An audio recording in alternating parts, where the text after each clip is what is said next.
이 시간에 우리 다른 세대를 다음 세대로 이끄는 교회 우리 6번째 시간인데요. 첫 번째, 두 번째, 세 번째 시간에는 하나님께서 우리 다음 시간적으로 세대별로 부모 세대와 자녀 세대로 나눠지는데 우리의 육적인 다음 세대가 이제 온전히 세워지기를 원한다고 하는 그러한 말씀으로 함께 은혜를 받았습니다. 그리고 네 번째, 다섯 번째, 여섯 번째 시간 속에서는 이 다음 세대가 지금 우리의 신앙의 단계보다는 한 단계 올라간 그러한 위치로 성장해야 된다고 하는, 그것을 책임지는 교회가 되어야 되고 또 성도들이 되어야 된다고 하는 그러한 마음으로 우리가 결단한 마음으로 말씀을 함께 나눴습니다. 오늘은 이렇게 신앙이 성장해야 되는 것 중에 지난 시간에는 예수님처럼 우리가 성장해야 된다고 하는, 또 성장시키기 위해서 하나님께서 사용하시는 도구들이 있는데, 물론 기본적으로 쓰시는 것은 하나님의 말씀이고, 또 우리가 생각지 않은 이게 과연 도구일까 생각하는 것들 중에 가장 큰 것 하나 소개했죠. 그것은 뭐냐면 사람입니다. 관계를 통하여서 하나님 우리의 신앙을 성장시키고 우리의 인격을 예수님처럼 닮아가도록 만드신다고 하는 것을 우리가 배웠지요. 오늘은 또 우리가 생각하지 못할, 하나님께서 과연 이것 가지고 우리의 신앙을 성장시킬까, 그러한 도구 중에 하나를 소개하려고 합니다. 그것은 뭐냐면 고난이라고 하는 것입니다. 이 고난을 통하여서 하나님께서는 우리의 신앙을 성장시키는 것이죠. 먼저 우리가 기본적으로 생각해야 될 것은 죽어있는 자는 더 이상 성장할 수가 없습니다. 성장이 되지 않지요. 더 죽음으로 가는 것이죠. 근데 생명이 그 안에 있는 생물들은 반드시 자라가게 되어 있습니다. 여러분, 예수의 생명이 저와 여러분 가운데 들어와 있으면 우리의 신앙이 성장하고 자라게 될 줄 믿습니다.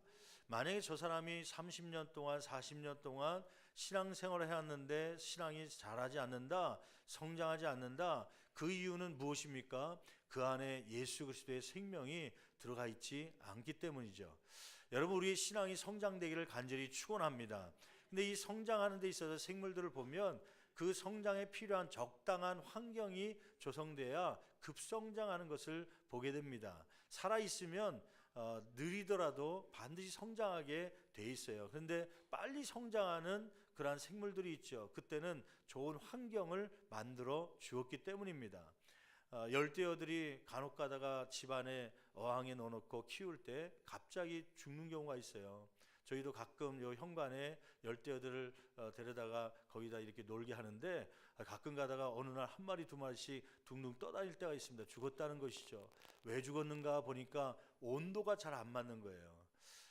저희 얼마 전에 우리 교회 장로님, 우리 화단을 담당하신 성장로님이 찾아오셨어요. 목사님, 이거 어디다가 놔야 되죠? 갖고 오셨는데, 큰 화분을 갖고 오셨는데 뭘 갖고 오셨냐면 야자수를 갖고 오신 거예요.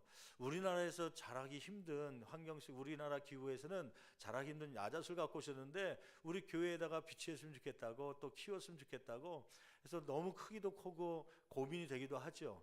그래서 그래 어디다 놓을까 하다가 바깥에다 놓으면은 지금 추위에 다 야자수가 죽으니까, 야자수는 따뜻해야 되니까 일단 겨울이라도 나야 되니까 이 기도실 내려가는 쪽에 구석에다가 야자수를 거기다가 위치해 놓고, 너무 또 야자수가 커갖고 이파리가 커갖고요, 그래서 사람들 건들지 못하도록 또 자를 건 자르고 그래서 이쁘게 그곳에 놨습니다. 야자수가 성장하려면 따뜻한 온도를 맞춰줘야 돼요. 그래야 이 야자수가 더 점점 자라게 될 줄 믿습니다. 여러분, 신앙생활도 마찬가지입니다. 신앙생활이 갑자기 성장할 수 있도록 도와줄 수 있는, 물론 갑자기 하루 만에 기도했다고 해서 확 성장하는 건 아니고 천천히 성장하는데, 어느 환경에 있어서는 성장이 빨리 되는 경우가 있어요. 그 환경은 어떤 환경이냐면 우리가 풍요로울 때보다는 고난의 때입니다. 고난의 때. 성경에 그런 경우가 많이 나와 있는데, 그 중에 오늘 집중적으로 볼 한 사람이 있죠. 그 사람은 누구냐면 바울 사도입니다. 바울 사도는 그가 고난, 오늘 말씀 가운데 이 고린도후서 12장 10절 말씀 보면 내가 약할 때 강하게 되었다라고 표현하고 있는데, 다른 말로 얘기하면 내가 고난을 당할 때 내가 믿음이 성장하게 되었다라고 하는 고백이거든요. 어떠한 고난 속에서 어떠한 신앙의 성장이 있었는지를 우리가 함께 살펴보면서 피차 은혜 받는 저와 여러분 되기를 간절히 축원합니다. 먼저 이 고난을 통하여 바울 사도는 겸손케 되었다고 고백하고 있죠. 여러분 7절 말씀 볼까요? 7절 말씀 같이 한 목소리로 봉독합니다. 여러 계시를 받은 것이 지극히 크므로. 거기 잠깐만요. 여러 계시 한번 밑줄 한번 가보실래요? 누가 여러 계시를 받았다는 거예요? 바울 사도가 여러 계시를 받았다는 거예요. 특별히 2절 말씀에 보면 바울 사도가 셋째 하늘에 올라갔던 경험을 이야기합니다. 지금 이 편지를 쓰기 14년 전에 나는 셋째 하늘에 올라갔던 경험이 있다. 셋째 하늘이 뭐예요? 유대인들은 하늘을 얘기할 때 세 개의 부류로 하늘을 구분했습니다. 그러니까 하늘이 세 개의 구조로 되어 있다. 첫째 하늘은 뭐냐면 우리가 흔히 얘기하는 대기권을 얘기하는데, 대기권 이하 공기층이 있는 그러한 하늘, 우리가 보통 하늘이라고 표현하기도 하고 구름 전후에 갖고 그 밑으로 새가 날아다니는 그 공간, 그것을 첫째 하늘이라고 합니다. 우리가 살고 있는 공간이죠. 이것이 첫째 하늘입니다. 둘째 하늘은 유대인들은 이 대기권 바깥에 우리가 흔히 얘기하는 우주라고 표현하는 그곳을 둘째 하늘이라고 보았습니다. 셋째 하늘은 뭐냐면 육안으로 보이지 않지만 우주 어딘가에는 셋째 하늘이 있어서 그 속에는 영적인 존재가 살고 있을 것이다. 특별히 누가 계시는 곳이요? 하나님이 계신 것. 우리는 뭐라고 부르냐면 천국이라고 부르죠. 하늘나라라고 부르죠. 그래서 이 하늘나라 천국이 셋째 하늘로서 존재할 것이다. 유대인들은 그렇게 믿고 있었죠. 지금 2절 말씀 보니까 바울 사도가 어느 하늘을 갔다 왔다는 거예요? 셋째 하늘을 하나님께서 끌어주셔서 그 천국을 보고 왔다고 하는 그런 이야기를 하잖아요. 말할 수 없는, 말로 표현할 수 없는 그런 말씀을 듣는 그런 깊은 그 체험을 갖게 된 것이죠. 내가 여러 계시를 받았다, 그렇게 표현하는 것은 14년 전에 이렇게 삼층천을 갔다 오기도 하고 하나님의 음성을 들었던, 이것이 지극히 크므로 너무 뭐하지 않게 하시려고요? 자만하지 않게 하려고. 7절 말씀 중반절 말씀해 보니까 너무 자만하지 않게 하려고, 다른 말로 얘기하면 교만하지 않게 하시려고 나에게 육체에 무엇을 줬다는 거예요? 육체에 가시를 줬다. 다른 말로 얘기하면 곧 사탄의 사자를 주셨으니, 육체 안에 어떤 가시를 줬다는 거예요. 신학자들은 이 육체의 가시가 무엇일까? 많은 사람들이 대부분이 생각하는 것 중에 하나가 첫째로는 안질 것이다, 그런 생각을 해요. 그가 다메섹 도상으로 예수 믿는 사람을 잡으러 갈 때 예수님께서 강한 광채로 이 사도 바울에게, 그때 당시에는 예수 믿기 전에 믿지 않던 바울이죠. 이 바울에게 나타나셨습니다. 이 광채가 너무 강해갖고 그 광채를 본 순간 이 바울의 눈이 멀게 되죠. 물론 나중에 하나님께서 은혜로 치유하여 주시지만은 그 후유증으로 안질, 눈이 시력이 좋지 않은 그러한 후유증이 생겼을 것이다. 그렇게 신학자들이 많이 이야기합니다. 눈에 질병이 있을 것이라고 하는 그 증거를 갖는 이유 가운데 하나가 뭐냐면, 그가 바울이 편지를 고린도 교회 혹은 데살로니가 교회 여러 서신들 썼는데, 그 서신을 쓸 때 주로 누구에게 부탁을 하냐면 자기가 직접 쓰기보다는 더데오라고 하는 사람에게 이 편지를 쓰게 합니다. 자기는 말을 하고 그 말을 옮겨 쓸 수 있도록 더데오라는 사람에게 쓸 수 있도록 하지요. 아마 이렇게 더데오라는 사람을 항상 대동하면서 그에게 편지를 쓰게 하는 이유는 눈이 잘 보이지 않아서 아마 그것을 대신 쓰도록 한 것일 것이다. 어떤 서신서에 보면 바울 사도가 그런 고백을 해요. 내가 너희에게 이렇게 큰 글씨로 너희에게 쓰는 이유는, 갈라디아 교인들에게 얘기하거든요. 그때 이렇게 큰 글씨로 썼던 이유는 아마 바울 사도가 눈이 잘 보이지 않아서 잘 보이지 않으니까 큰 글씨로 쓴 게 아닐까, 그렇게 추측을 하는 것이죠.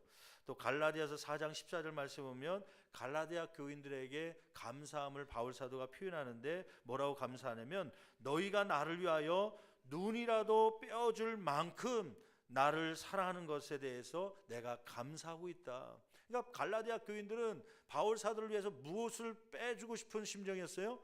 눈이라도 빼줬으면 좋겠다. 왜 그러냐면 바울 사도에게 있어서 뭐가 약했기 때문에, 눈이 약점이기 때문에, 질병이 있기 때문에, 저렇게 안 보이면, 저러한 안질로 고생하면 내 눈이라도 좀 빼서 드렸으면 좋겠다. 갈라디아 교인들이 그렇게 생각했다는 것이죠. 다른 말로 얘기하면 바울 사도에게 약점 중에 하나가 눈 시력이 아니었는가. 그래서 많은 신학자들이 아마 이 육체의 가시라고 하는 건 구체로 나와 있지 않지만 아마 안질일 것이다, 그렇게 생각을 하는 것이죠. 또 어떤 분들은 이 육체의 가시를 아마 간질일 것이다 이야기하는 분이 있어요. 그 근거로 오늘 말씀에 있는 내용 때문입니다. 어떤 내용이요? 내 육체의 가시 곧 사탄의 사자를 주셨으니, 이렇게 얘기하고 있거든요. 육체의 가시를 다른 말로 표현하는데 사탄의 사자라고 표현하고 있어요. 그 당시에 사탄의 사자로 불리던 질병이 하나 있었는데 그것은 뭐냐면 간질입니다. 막 평상시에 이야기하는 중에 갑자기 뒤로 넘어져서 거품을 물고 막 그런 모습 보면서 야, 사탄의 사자가 왔나 보다, 그렇게 별명이 지어 붙여 갖고요. 그래서 이 간질이 아닌가 그렇게 생각하는 분들이 있죠. 아무튼 안질이든 간질이든 이 바울 사도에게는 고난이 왔습니다. 육체의 가시, 질병에 대한 고난이 왔지요. 근데 이 고난이 왜 왔다는 것이에요? 이것을 통해서 7절 하반절 말씀 보니까 중요한 말씀이 있죠. 이러한 사탄의 사자를 주셨으니, 그 다음에 계속 같이 읽어볼까요? 7절 하반절. 이는 나를 쳐서 너무 뭐하지 않게요? 자만하지 않게 하려 하심이라. 여러분, 바울 사도는 어떤 사람이었어요? 이렇게 아까 얘기했던 대로 셋째 하늘을 다녀왔던, 경험했던, 천국을 다녀왔던 그러한 사람이었습니다. 또 그뿐만이 아니라 바울 사도가 썼던 손수건 하나만이라도 얹기만 하면 질병들이 고침받는 그러한 역사가 일어나기도 했죠. 드로아라는 지역에서는 말씀을 증거할 때 3층루에 이 창문에 걸터 앉았던 이 누구예요? 유두고라고 하는 사람이 떨어져 죽잖아요. 근데 그 즉시 기도했더니 살림을 받게 됩니다. 야, 예수님만 죽은 자를 살릴 줄 알았더니 이 바울 사도도 예수님처럼 막 이렇게 살리는구나. 그래서 사람들이요, 이 바울 사도를 신격화하는, 막 신으로 섬기려는 일들이 막 일어나게 된 것이죠. 실제적으로 이 사도행전 14장 8절 말씀에 보면 이 바나바와 바울이 1차 전도여행을 갈 때 막 병 고치는 역사가 일어나고 그러니까 사람들이 그들을 신으로 생각하고요. 바나바는 스스로, 또 바울은 허메라는 그러한 신으로 막 제사까지 드리려고 했던 그러한 일이 있었거든요. 이러한 역사가 일어나니까 바울 사도 스스로 교만한 마음이 막 들 거 아닙니까? 심리학자들이 이야기할 때 이런 얘기를 해요. 인간에게는 누구나가 자아를 신화, 막 신적인 존재로 포장하려고는 그런 컴플렉스가 있다. 자아 신화 컴플렉스가 있다. 그래서 조그만 것을 했음에도 불구하고 막 그 부풀려서 막 크게 했던 것으로 자랑하고 자기를 신격화하고 신화 만들려고 하는 그러한 모습들이 있다라는 이야기를 하지요.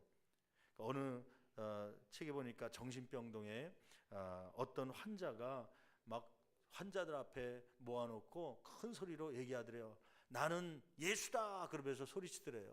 했더니 그 옆에 앉아있던 뜨개질하던 환자 하나가 그러더래요. 나는 너 같은 놈 난 적 없는데 그러더래요. 자기는 말이 하라는 거죠. 그러니까 서로 자기를 신격화하는 이러한 컴플렉스가 사람들마다 다 있다고 하는 것이죠.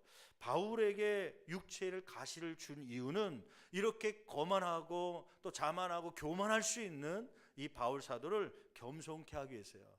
결국 이러한 고난을 통해서 바울 사도는 누구를 닮아가게 됩니까? 겸손함으로 예수님을 닮아가는 건 아닙니까? 예수님은 어떤 성품이 대표이죠? 나는 온유하고 겸손하니. 이러한 예수님의 겸손한 모습으로 닮아가면서 신앙이 성장되게 된 줄 믿습니다. 여러분, 교만이라고 하는 것은 신앙 성장의 장애물입니다. 나이 많은 한 수도사가 정원에서 흙을 고르고 있는데 그 옆에 한 젊은 수도사가 지나갑니다. 근데 그 젊은 수도사는요, 교만하기 짝이 없는 사람이었습니다. 항상 스승이 뭘 가르치면요, 투덜투덜대면서 왜 저것밖에 못 가르치는가, 왜 말을 저렇게 더듬는가, 아이고 좀 뭐 좀 더 보고지, 나도 저 정도로 할 수 있겠다, 그렇게 원망 불평하면서 교만했던 그런 젊은 수도사였습니다. 나이 많은 수도사가 젊은 수도사가 지나가는 걸 보면서 그를 부릅니다. 여보게, 잠시 와서 나를 좀 도와주겠나? 예, 좀 도와드리겠습니다. 거만한 자세로 그 앞에 나타났죠. 당신이 옆에 있는 그 주인자의 물이 있는데 그 물을 가지고 요 작물에 물 좀 부어보게나.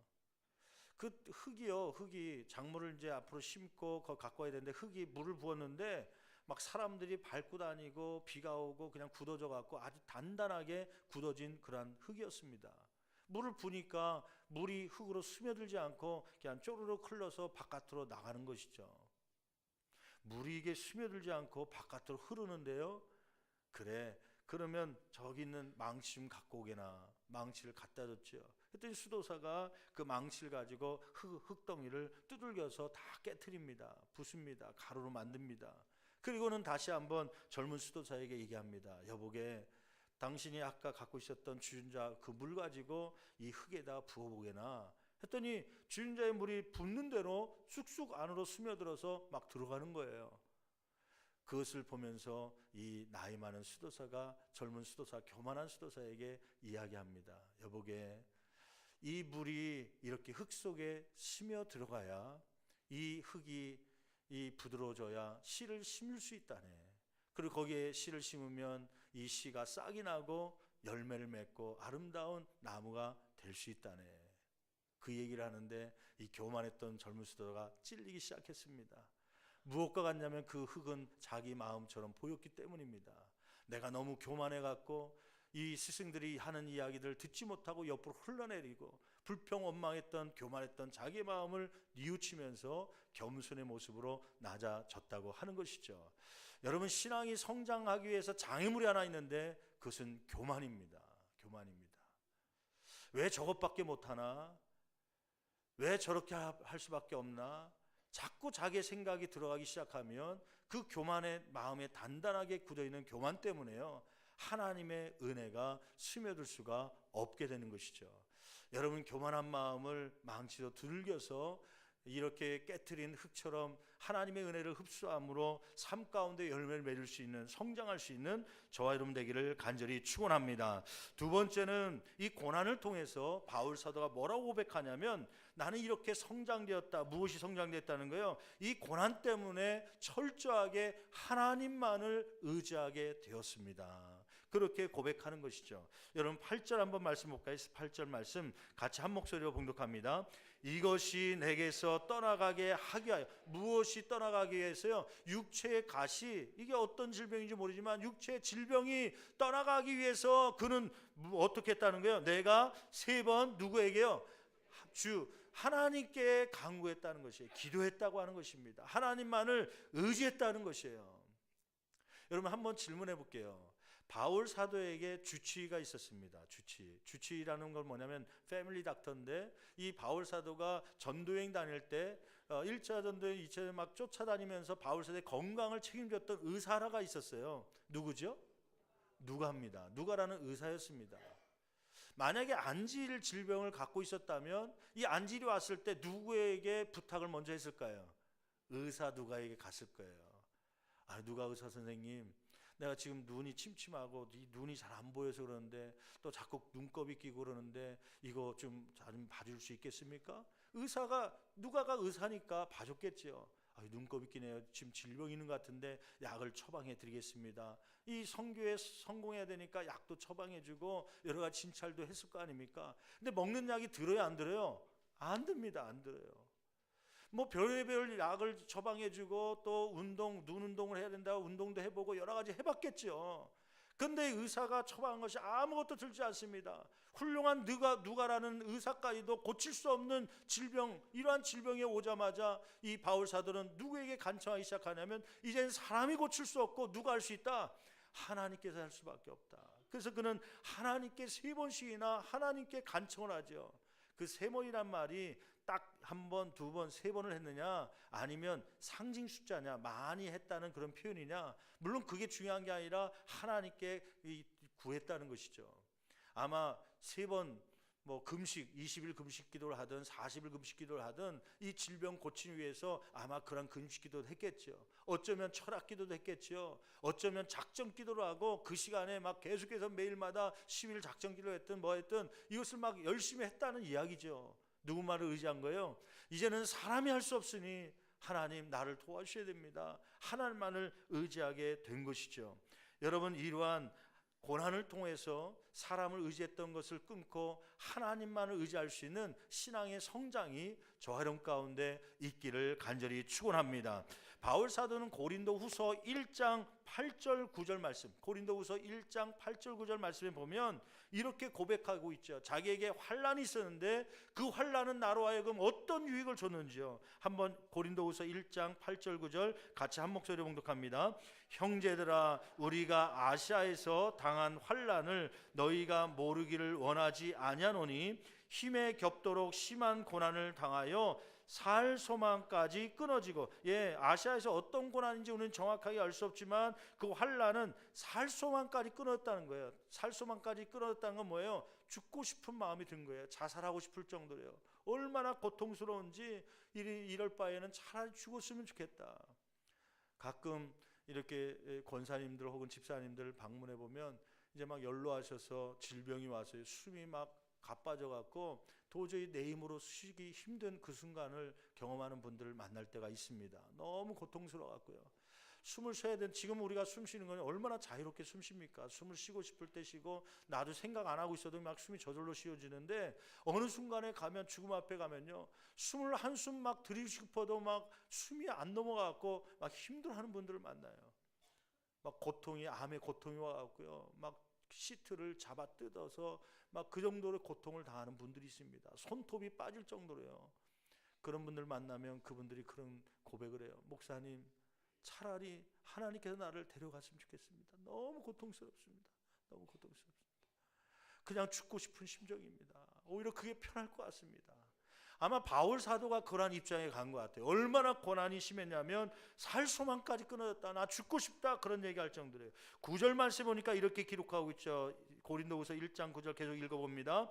우리는 우리 자신이 무엇을 받은 줄 알았으니 당신 앞으로 3개월밖에 못 살 것 같습니다. 그런데도 막 해물탕이 먹고 싶고, 그런데도 짜장면 시켜 먹고 싶은 사람은 좀 뭐가 좀 잘못된 것이죠. 뭐가 떨어져요? 입맛이 떨어져요. 아무리 맛있는 거 갖다 줘도 이제 3개월밖에 못 산다. 입맛이 떨어지는 것이, 먹고 싶지가 않죠. 아무것도 하고 싶지 않죠. 사형 선고를 받은 줄 알았으니 막 그런 정도로 어려움을 겪고 있는데, 그런데 이 환난은 나를 어떻게 만들었다는 거예요? 9절 하반절 말씀 보니까 이는, 이 환난을 우리가 허락하신 이유는 그런 뜻이에요. 같이 읽습니다. 우리로 자기를 의지하지 말고 오직 죽은 자를 다시 살리시는 하나님만 의지하게 하심이라. 여러분, 환난이 안 왔으면 좋겠죠. 고난이 안 왔으면 좋겠죠. 우리의 약함, 이 궁핍함이 안 왔으면 좋겠죠. 가난하게 되지 않았으면 좋겠죠. 그런데 그것을 통하여서 우리는 전적으로 누구만 의지하게 하려고 하는 거예요? 하나님만 의지하게 하시려뇨. 부도가 안 났으면 좋겠는데 이 부도를 못 막아서 갑자기 경제적인 어려움이 옵니다. 그때서야 비로소 물질을 의지하지 말고 하나님만 의지하겠다는 그런 결단으로 갔다면 그것이 성장입니다.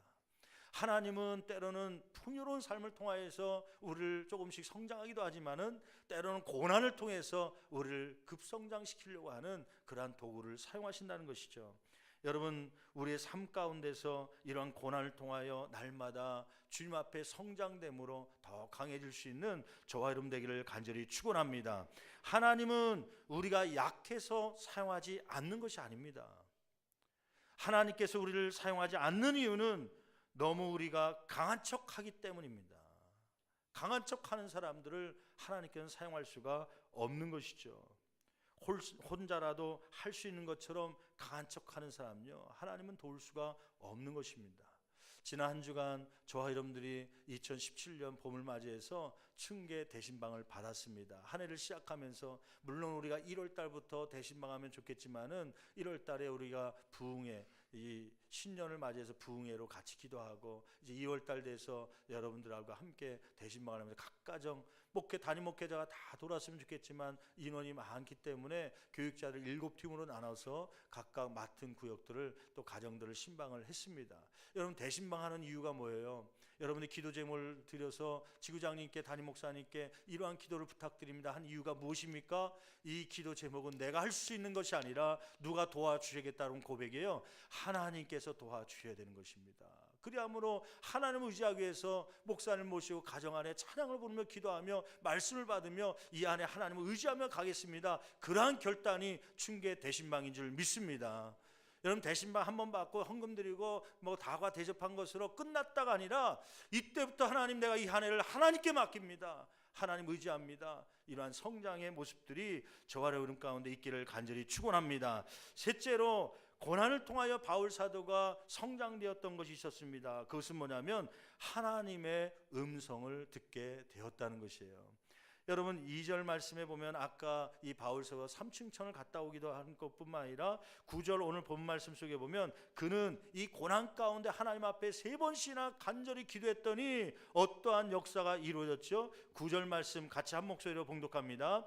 나에게 이르시기를 내 은혜가 내게 족하도다. 이는 내 능력이 약한 데서 온전하여 짐이라 하신지라. 예, 이렇게 하나님 앞에 고난 때문에 가까이 갔더니 하나님 의지했더니 하나님께서 나에게 이르시기를 말씀하셨다는 거예요. 말씀.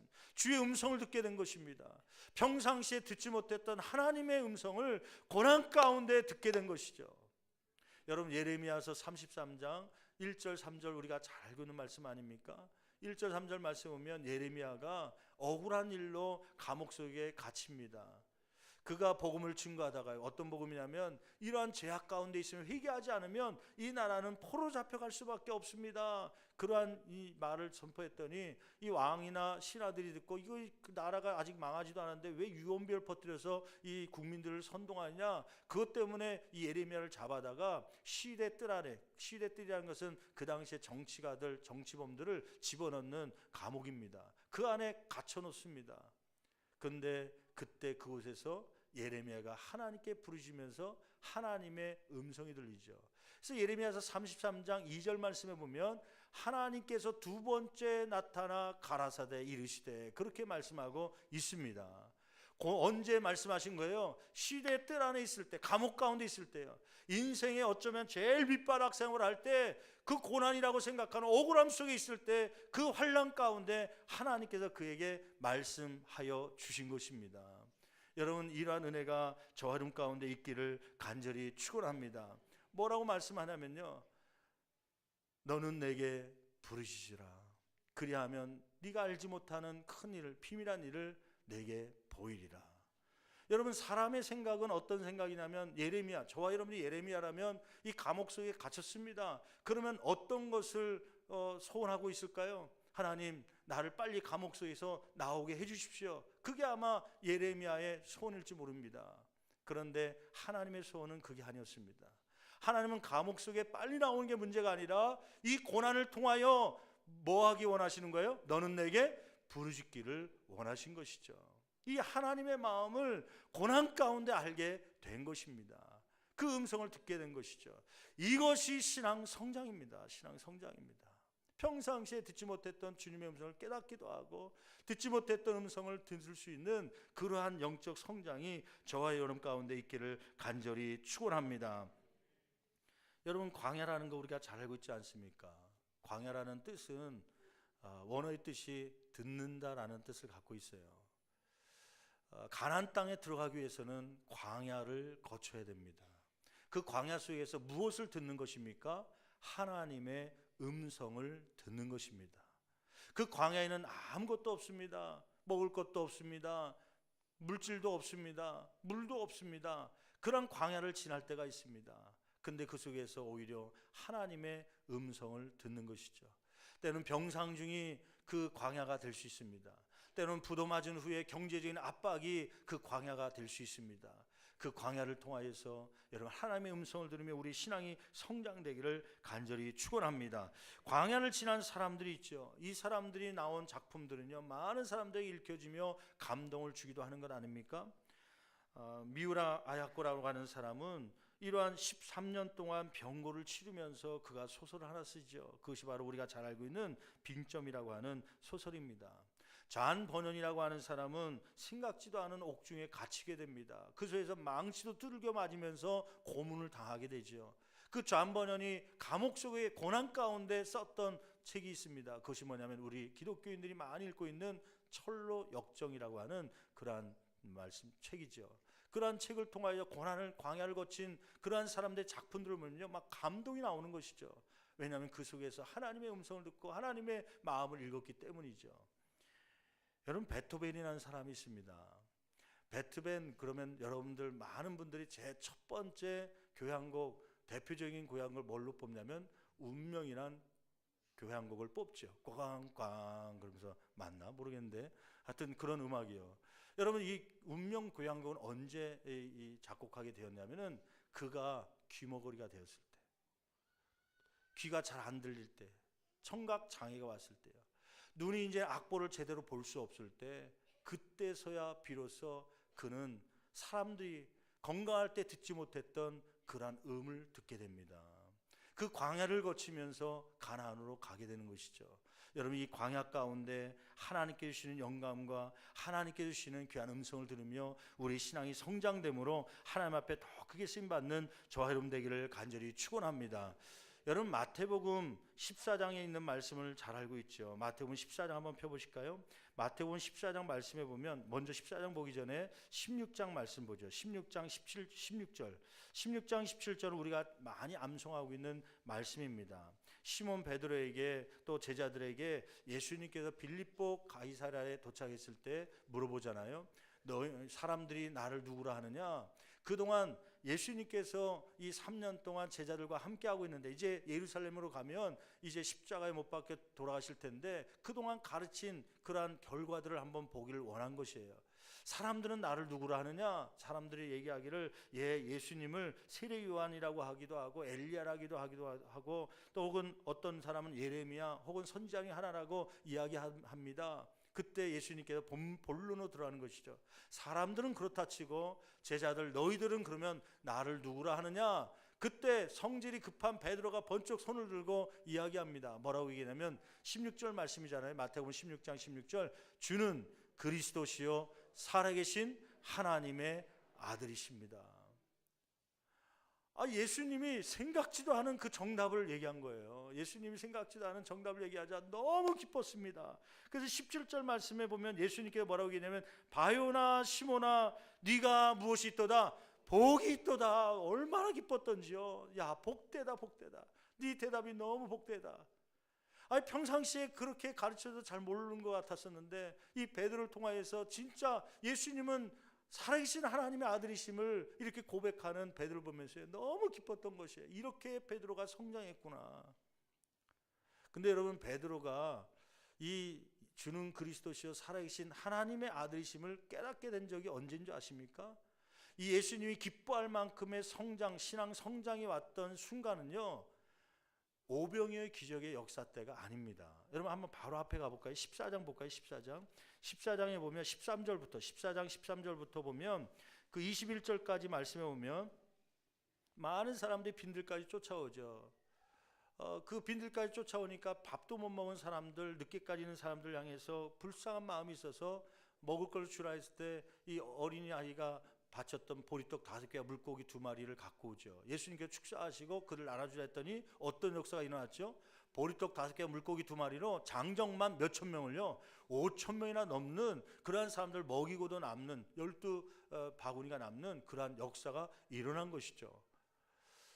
여러분, 그 풍요롭게 막 빵덩어리를 막 만들어서 5천 명을 먹이 남는 이러한 물질적인 축복을 줬을 때 베드로와 제자들이 주는 진짜 그리스도의 하나님의 아들 그리스도이십니다 고백했나요? 아니요. 그런 물질의 축복이 있을 때는 하나님의 아들이심을 잘 모릅니다.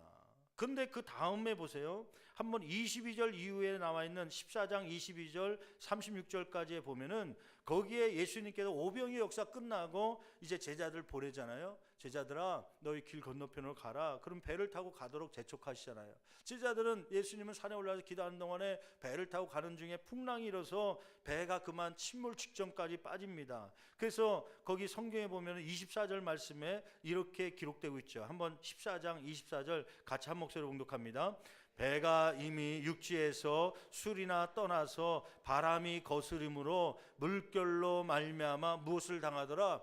고난을 당하더라. 여러분, 거기에 나오는 고난이라는 단어는 헬라어 원어로 보면요, 해산의 고통을 얘기합니다. 해산의 고통. 아유 아프 쓰라리다. 그게 아니라 아기를 낳는 그 고통만큼의 고난이라는 거예요. 죽을 것 같은 그러한 고난이요. 그러한 고난이 왔을 때 그때 새벽쯤 됐을 때 예수님께서 제자들에게 나타난 거 아닙니까? 물 위로 걸어오시는. 제자들은 유령인 줄 알고 유령이다 그랬더니 아니야, 안심하라, 난이 두려워하지 말라 이야기하시죠. 그때 28절 말씀 보니까 베드로가 예수님께 부탁하죠. 만일 주님이시거든 나를 명하여 물 위로 오라 하십시오. 그래 와라 그랬더니 그가 성질이 급하니까 물속에 뛰어들어서 물 위로 걸어가죠. 그런데 갑자기 의심의 마음이 들었습니다. 그러자 점점 빠져갑니다. 주님 나를 구원하소서. 31절 말씀 보니까 예수님께서 즉시 손을 내밀어서 그를 붙잡으시고 말씀하시죠. 믿음이 적은 자여 왜 의심하였느냐 책망하시죠. 그런 다음에 32절 33절 보세요. 중요한 말씀인데 32절 말씀 같이 한 목소리로 봉독해 보겠습니다. 배에 함께 오름에 바람이 뭐하는지라 그치네. 예수님께서 배에 올라서 이 풍랑을 잠잠케 했더니요 바람이 그치고 물결이 잔잔하게 된 것입니다. 그것을 보고 33절 말씀 같이 한 목소리로 봉독합니다. 배에 있는 사람들이 예수께 절하며 이르되 진실로 하나님의 아들이로소이다 하더라. 그 배에 있는 사람 중에 하나가 누구예요? 베드로입니다. 제자들입니다. 베드로가 주는 그리스도시요 하나님의 아들이십니다. 그렇게 깨달았던 순간은 오병의 역사로 풍족한 배가 배불리 먹었던 그러한 순간이 아니라 해산의 고통 같은 고난을 경험하고 나서야 주는 하나님의 아들이십니다. 이러한 신앙의 성장의 수준까지 올라오게 된 것이죠. 여러분 이 고난은 우리에게 신앙을 성장케 하시는 하나님의 도구입니다. 여러분 죽을 것 같은 해산의 고통 같은 그러한 물질적 궁핍함이 있습니까? 때로는 질병으로 인하여 고통을 당하고 있습니까? 바울 사도처럼 육체에 가시가 있어서 혹은 관계 속에 가시가 있어서 힘든 그러한 삶을 살고 있습니까? 이것은 하나님께서 나를 신앙 성장케 하시려고 하는 도구인 줄 알고 잘 승리할 수 있는 저와 여러분 되기를 간절히 축원합니다. 오늘 말씀 마지막 부분에 보면 바울 사도가 이런 고백을 합니다. 어떤 고백이요? 12장 9절 말씀 볼까요? 12장 9절 고린도후서 12장 9절 말씀 보면 바울 사도가 이러한 고난을 통해서 나를 이렇게 성장시키신 하나님을 발견하면서 그는 이렇게 고백하지요. 12장 9절 말씀 같이 한 목소리로 봉독합니다. 나에게 이르시기를 내 은혜가 내게 족하도다. 이는 내 능력이 약한 데서 온전하여 짐이라 하신지라. 그러므로 도리어 크게 기뻐함으로 나의 여러 약한 것들에 대하여 뭐하시리니 자랑. 그는 이러한 약한 것, 고난이 올 때 오히려 이것을 통한 신앙 성장하게 되었으니 이러한 것들이 올 때마다 오히려 자랑하고 이것 때문에 온전히 기뻐한다고 고백하고 있는 것이죠. 여러분 미국의 성공의 목사님이었던 필립 브룩스라고 하는 목사님이 이러한 말을 했습니다. Don't play for easy lives, play to be strong man. 이 말은 무슨 뜻이냐면 편안한 삶을 위하여 기도하지 말고 강한 사람이 되기를 위하여 기도해라. 여러분 이 고난이 빨리 없어지기를 위해서 물론 기도해야겠죠. 근데 더 기도할 것은 이 고난을 통하여 하나님 내가 신앙이 성장되게 하여 주시옵소서. 바울 사도처럼 이 고난을 통하여 내 인간적 한계에 도달했을 때 이 고난을 통하여서 교만했던 내가 모아지도록요. 내가 한계가 있구나를 알고 겸손해질 수 있도록 또 나를 의지했던 그러한 마음이 누구를 의지하도록요? 하나님만을 의지할 수 있도록 이 고난을 통하여 사람의 말을 들었던 내가 누구의 음성을 들을 수 있도록요? 하나님의 음성을 들을 수 있는 깊은 영성으로 나를 이끌어 주시옵소서. 그러한 기도가 있기를 바라고 그러한 신앙의 성장이 있는 삶이 되기를 간절히 축원합니다. 기도하시겠습니다.